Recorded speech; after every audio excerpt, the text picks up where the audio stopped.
একই পরিবারের দুই ভাই বোন জাহাঙ্গীর ও আসমা। তাদের দিকে তাকালে কয়েক মুহূর্তের জন্য চোখ আটকে যায় যে কারো। দীর্ঘদিন যাবত মানসিক রোগে ভুগছেন তারা, যে কারণে এখন এই দশা। কিশোরগঞ্জের কটিয়াদি উপজেলার আসমিতা ইউনিয়নের ৮ নং ওয়ার্ডের গনেরগাঁও গ্রামে বসবাস তাদের। ১১ বছর ধরে মানসিক ভারসাম্যহীনতা তীব্র আকার ধারণ করলে শুরু হয় তাদের বন্দি জীবন। সম্প্রতি বিষয়টি জানতে পারেন উপজেলা নির্বাহী কর্মকর্তা মোহাম্মদ মাইদুল ইসলাম ও উপজেলা সমাজসেবা অফিসার আবুল খায়ের।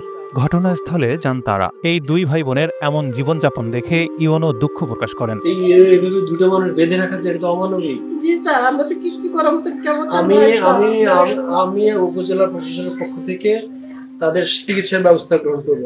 তাৎক্ষণিকভাবে উদ্যোগ নেন চিকিৎসার। এরই মধ্যে জাহাঙ্গীর ও আসমাকে পাবনা মানসিক হাসপাতালে চিকিৎসার জন্য ব্যবস্থা করা হয়। তাদের চিকিৎসা করতে যা যা লাগে আমি ব্যবস্থা করব, এবং আপনি যদি বলেন যে মেন্টাল হসপিটালে নিয়ে যাবেন, নিয়ে যাওয়ার যা খরচ সব আমরা উপজেলা প্রশাসন, আমার সাথে সমাজসেবা অফিসার আছেন, আমরা উপজেলা প্রশাসনের পক্ষ থেকে যা যা খরচ লাগে আমরা, কিন্তু এইভাবে তো অমানবিক না বাবা এগুলা।